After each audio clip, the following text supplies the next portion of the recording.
Here we go, back again with another video. Yesterday's video is to do with transfer rumours and transfer news.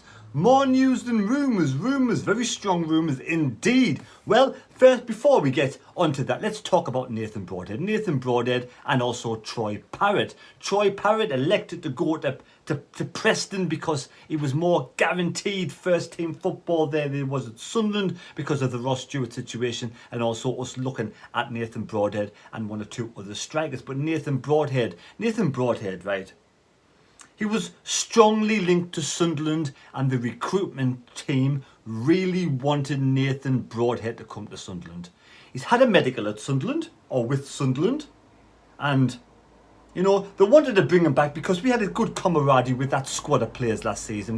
We brought likes of Jack Clark back in. We re-signed again on another deal, Bailey Wright, and you know, we kept the core of that team together that got us promoted in an unbeaten run, leading to the playoff final and getting us into the championship. But Alex Neil was worried about Nathan Broadhead's ability to play out a full season, to play out the majority of the season, to play out more than maybe half a season because of his injury-prone hamstrings. We all know about Broadhead's hamstrings. I think he's 24-year-old.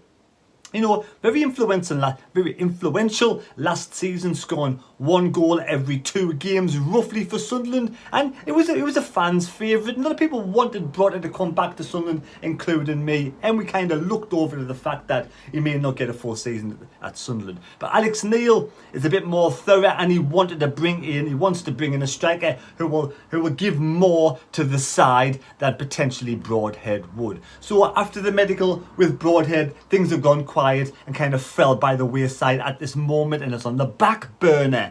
Now, you know, it might suddenly surprise, come out of the blue, and he might sign, but I don't think Alex Neil actually wants to sign Broadhead. But things have moved on since then, and fellow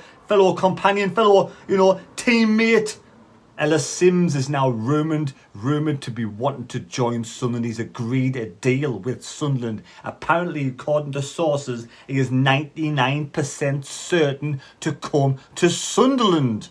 But until they walk out there holding the scarf and wearing the shirt, you can never be 100% certain. So Ellis Simms, a 21-year-old striker who's had loans at Blackpool, did really well for Blackpool. Blackpool wanted to have him back at the club. Huddersfield also kind of agreed terms with him, and it's down to Ellis where he wants to go now. I think he prefers, and again, this is from, I'd say, from a decent source, wants to come to Sunderland. 99%, that is the rumour. 99% certain to come and join Alex Neil in the Championship. Now, the 21-year-old was at Hearts last season. I think 15 games, scored 8 goals, and before that was 20-odd games, scored, you know, roughly about 8 goals again for Blackpool. Now, he's a good striker, and I think he will be a good addition to Sunderland's football team.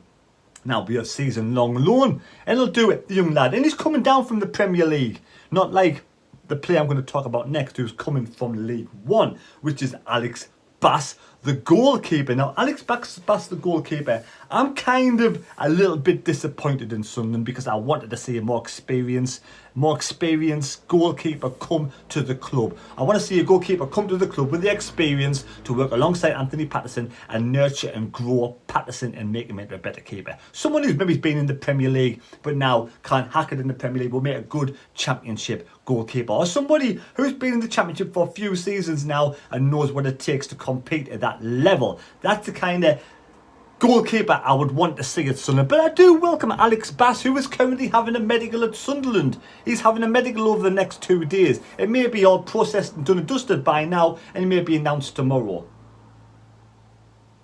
24-year-old, born Eastleigh, come through the ranks at Portsmouth, being kept on the touchline by some very good players like Craig McGillivray and one or two others. But for me, I just think it shows, and I don't want to sound a bit disheartened, but I think it does show a lack of ambition from Sunderland. You know, a little bit of lack of ambition. I don't really... Is this a bit of a panic buy from Sunderland? I mean, why are we waiting till the final week before the season begins to get in 2 or 3 players? For me, that shouts of kind of being like... The pip saying we don't want to rush into things. But then why are we just getting a keeper from League One? Who, you know, basically Portsmouth thought he wasn't good enough to be their first team goalkeeper last season. He wasn't good enough to be in League One last season. Portsmouth are a League One side. They weren't good enough to finish above Sunderland, and Anthony Patterson was our number one goalkeeper towards the end. So for me, I wanted to see someone better, but no disrespect to the young lad, Mr. Bass. I hope he does well. I hope he succeeds. I hope he grows and gets better as Sunderland's number two, because that's what he's going to be, a number two goalkeeper. Now, if Patterson gets injured, can this young lad step up from the basically second and third choice keeper in League One to be number one at Sunderland in the Championship? That's one hell of a ask.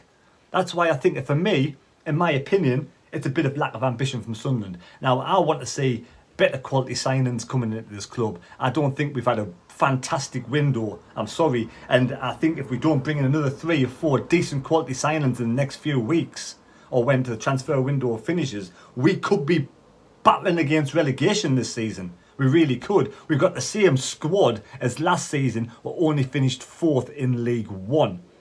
I know Alex Neil came in and had the unbeaten runs. That could have been different if he'd been there longer. We'll never know.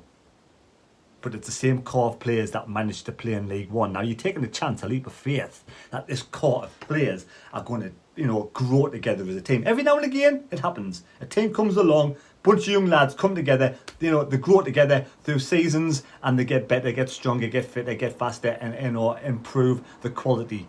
And hopefully it's going to happen at Sunderland, and it will surprise me and surprise a lot of people and do really well next season.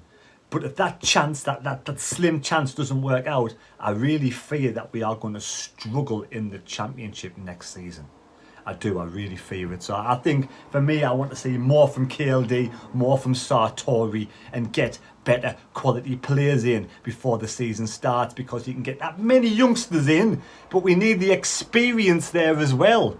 We need that experience at Sunderland. I'll be buzzing and over the moon if Ellis Simms comes in to help out Ross Stewart. But I want to see better quality players. I don't think our midfield is strong enough to survive in the Championship. That is just my opinion. I don't think, and I hope they prove me wrong. Metete, Luke 09, Winchester.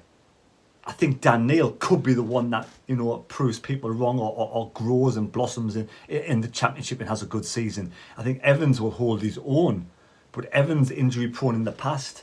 We've got to be careful. We have to be careful. Right back, Gooch, Winchester, no. They're never going to make them.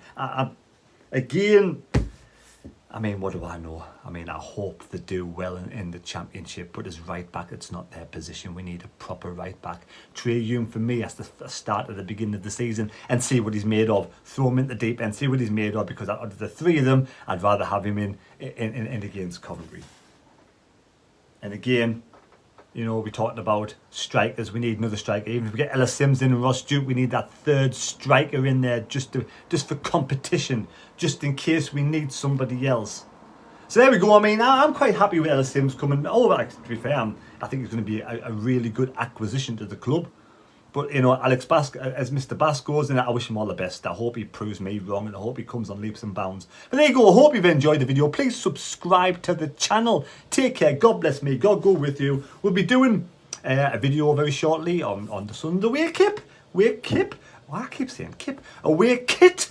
And also the preview to the Coventry game. Well, we'll have a new competition going for top tipster of the season. Well, I'll be getting a couple of shirts, and you can, at the end, you can choose a shirt and see which one, or even I just get one shirt, and that'll be the prize at the end of the season. Thank you, take care. Go and enjoy the women's football now. I'm going to go and try and support the women, and hopefully we'll make it through to the final. Happy days, come on.